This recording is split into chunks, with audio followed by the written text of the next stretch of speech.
Hey friends, Doc South here, and while I'm doing this video, I noticed while I was setting up for it, actually, I've noticed that there's been an airplane circling.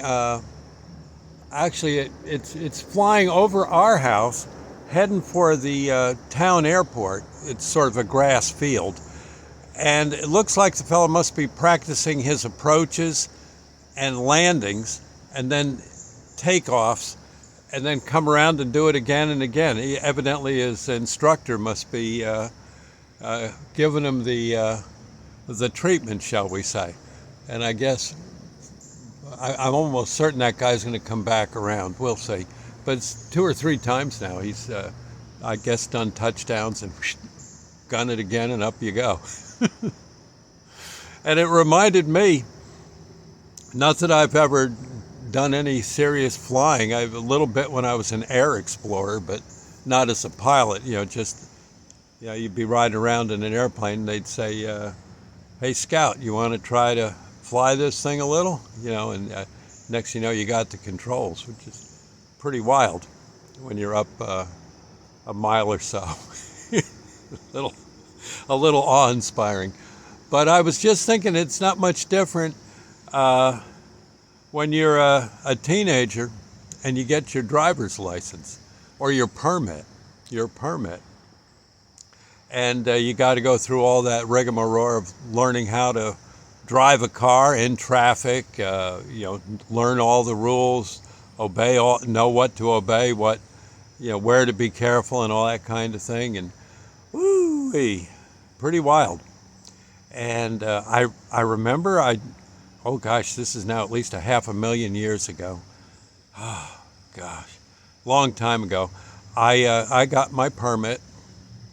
I'm thinking I was probably about 16. I think that was about when you got your permit. And then somewhere around 17, or maybe 16 and a half, you got your license, or a beginning license. Again, it's well, that's almost 60 years ago for me, maybe more. So it's hard to remember, but I know all of a sudden I had a permit. And my father, who was a fighter pilot in World War II, just couldn't have been happier. Because now he could sit back and ride while someone else drove. Yeah, he liked that. And he had really, I think back, when I see him again in heaven someday, I've got to thank him for all the driving lessons I got. Because what he would do, we'd be going to go get in the car, and he said, wait a minute, what are you doing getting in the passenger seat? Get over here in the driver's seat right now. And I get in the driver's seat. He says, you're driving.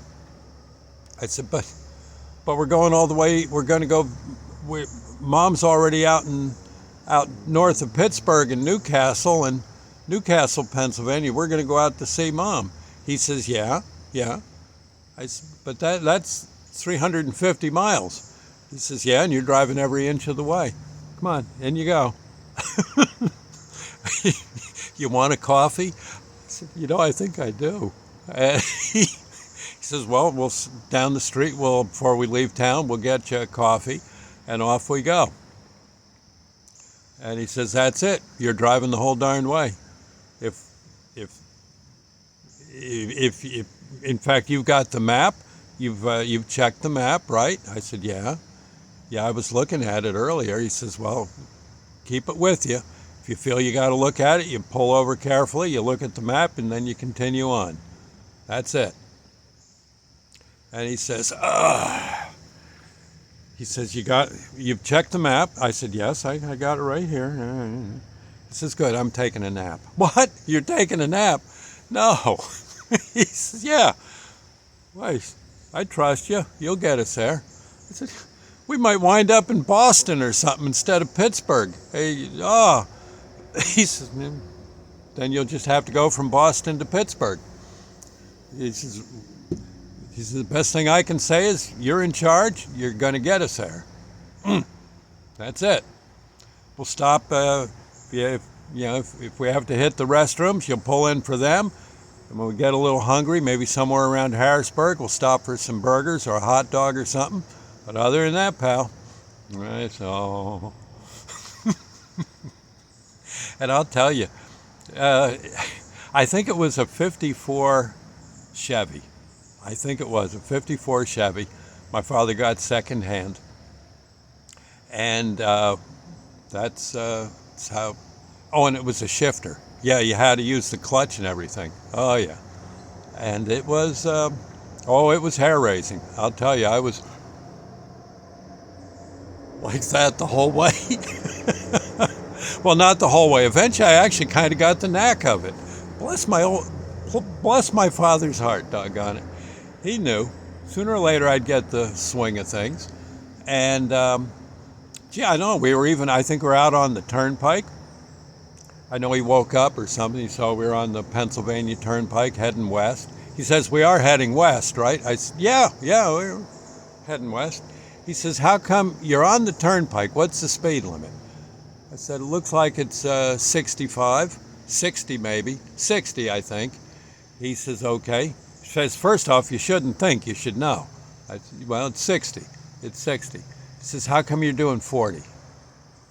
Well, I didn't want to go 60. He says, what do you think those truckers think of you right now? Behind you. They've got to get that load.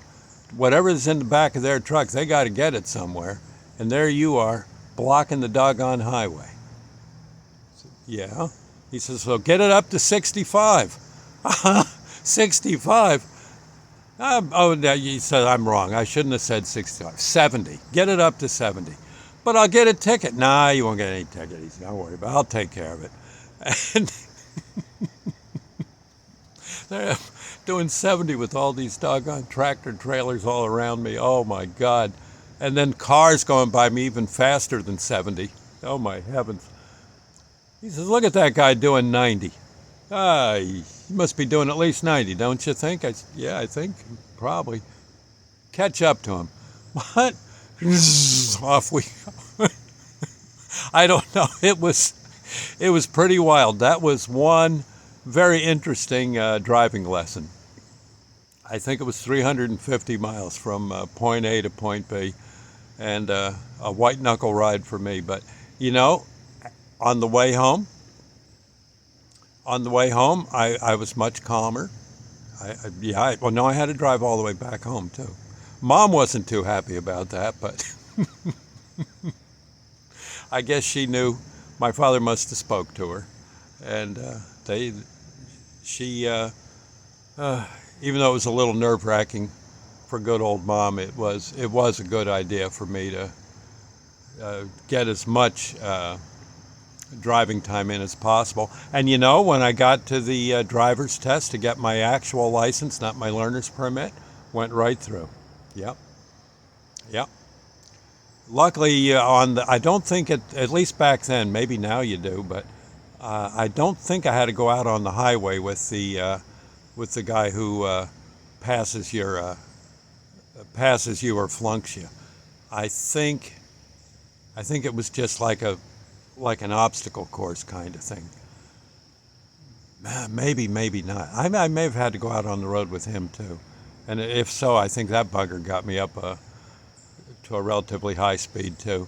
They didn't in Jersey anyway. They didn't want you messing around. You better know how to drive. You're going to drive here in the Garden State, pal.